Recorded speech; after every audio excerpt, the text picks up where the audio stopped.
Yeah, I'll react to that, sure. Okay, preemptive like. I found a really good channel. I just watched a video on that on the Roman collapse in Britain, and it was super good.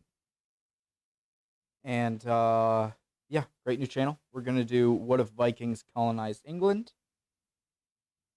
Original link to the video, top description. Below that, link to the Discord. Hit all the good buttons, guys. Please subscribe, thumbs up, comment. What if the Vikings colonized England?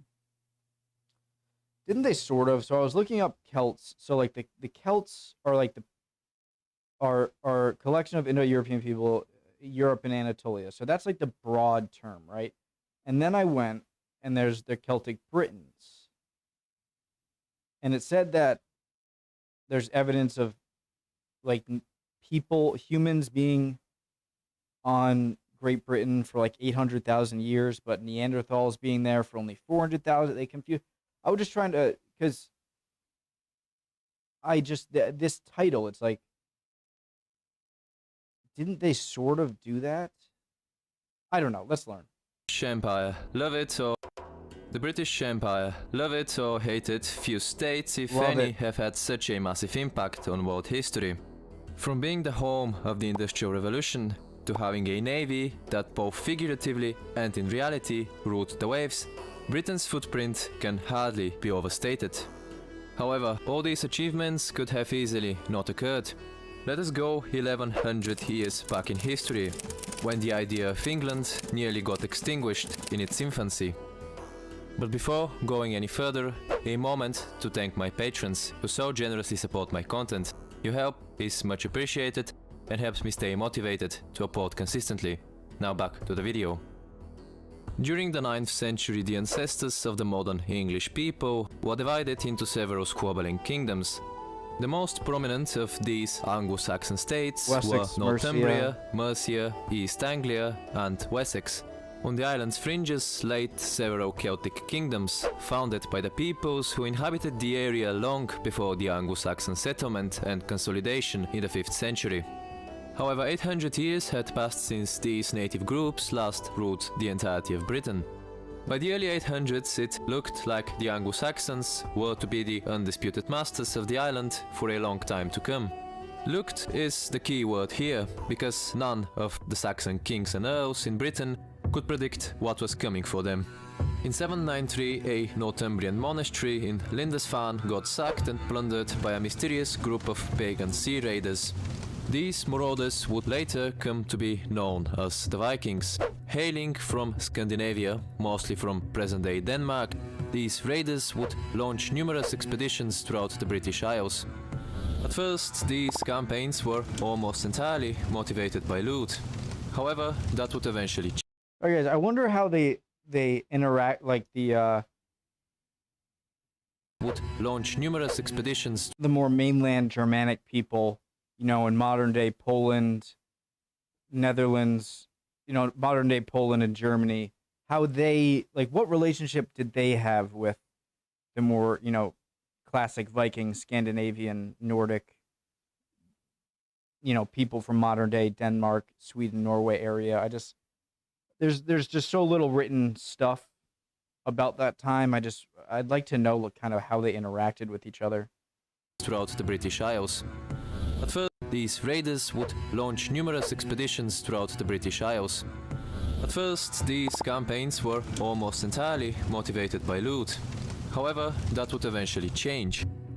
Scandinavia had become overpopulated, and its infertile lands were hardly maintaining the growing Norse population. Britain, on the other hand, presented a much more favorable environmental condition. Naturally, by the beginning of the latter half of the 9th century, the Norse reached the logical conclusion that permanently settling the island was not only needed, but was inevitable. In the fateful year of 865, the fact that they didn't look south for more fertile land means they were probably not strong enough to fight the Germanic people down here in East Francia. Largest Viking army to ever.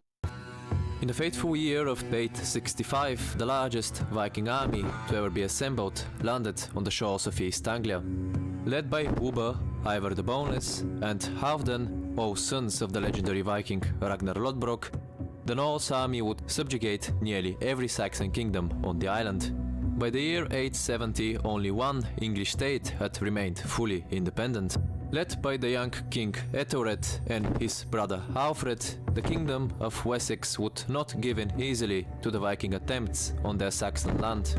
The Norse invaded and 9 battles were fought with mixed outcomes on both sides. Amid the conflict, the King of Wessex, Ethelred, passed away. His brother Alfred was chosen as his successor by the Saxon nobles. Alfred knew that Wessex was exhausted and in no shape to face the Vikings, and so he made the right decision and bribed the Vikings to leave his lands. The following 5 years were marked by relative peace. However, in What if they just took it and then just turned right back around and be like, all right, we're invading anyway? 877, the following 5 years were marked by relative peace. However, in 877, a large army of Vikings invaded once again, this time headed by a chieftain named Guthrum. The situation became genuinely dire in January 878. King Alfred had celebrated the Christmas of 877 in a royal fortress in eastern Wessex called Chippenham. In the following month, Guthrum surprised the Saxon leader, quickly attacking the stronghold and massacring many English soldiers. Alfred narrowly escaped death. I'm going back. Once again, this time headed by a chief. The following 5 years were marked by relative peace. However, in 877, a large army of Vikings invaded once again, this time headed by a chieftain named Guthrum. The situation became genuinely dire in January 878. King Alfred had celebrated the Christmas of 877 in a royal fortress in eastern Wessex called Chippenham. In the following month, Guthrum surprised the Saxon leader, quickly attacking the stronghold and massacring many English soldiers. Alfred narrowly escaped death. The king and a few hundred of his men sought refuge in the marshes of Somerset. This hardly accessible wet area allowed Alfred to create a secret base and regroup his strength in a few months.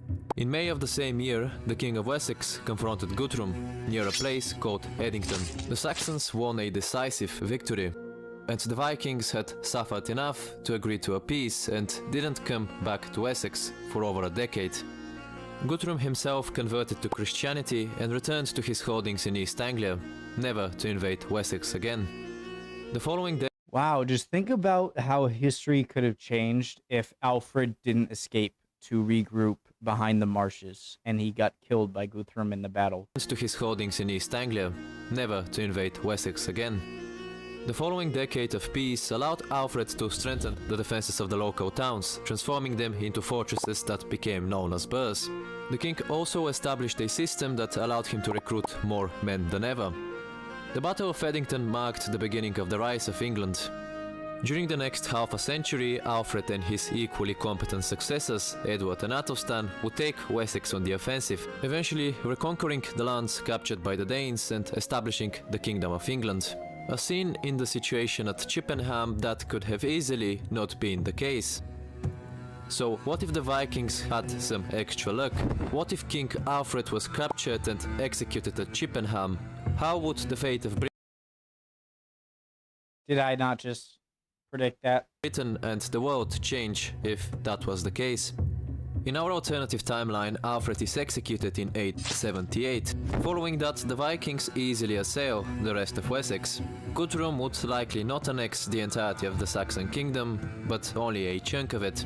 Instead, the Viking chieftain would put an English puppet on the throne of Wessex. And so, all lands that were once under Anglo-Saxon control would now be in the hands of the Danes.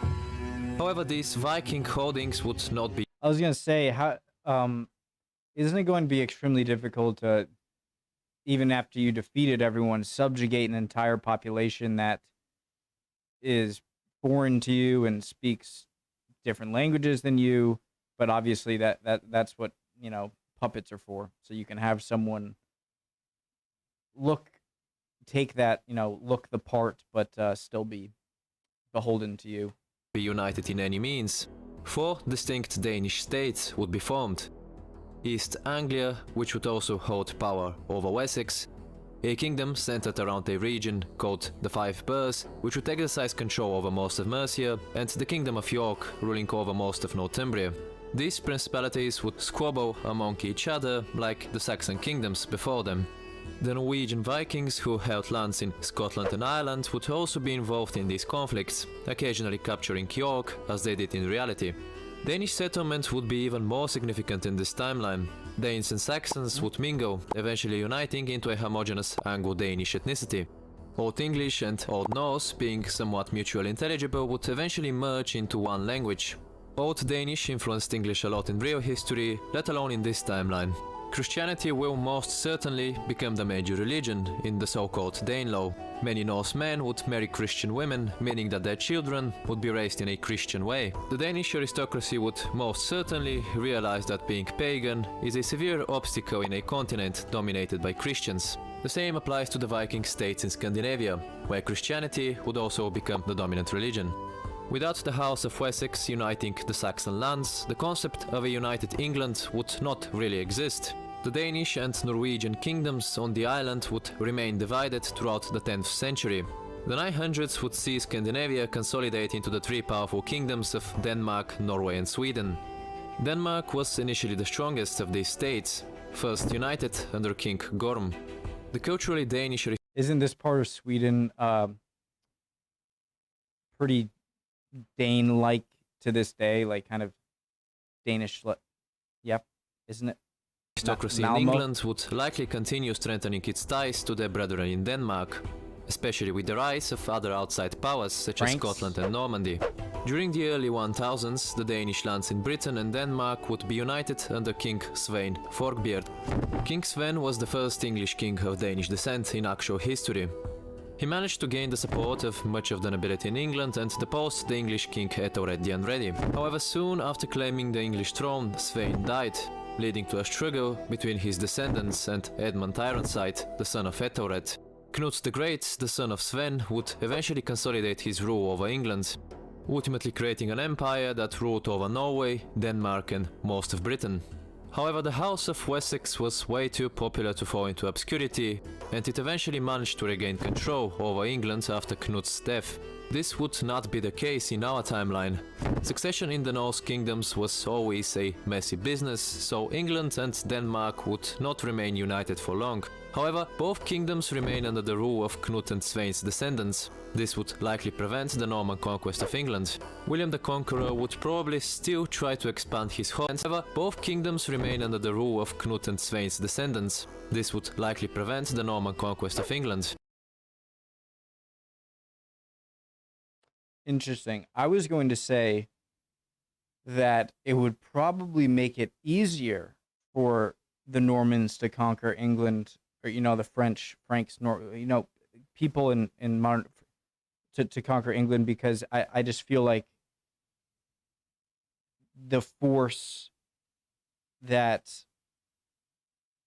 the Normans went up against, I feel like would be even weaker in this timeline.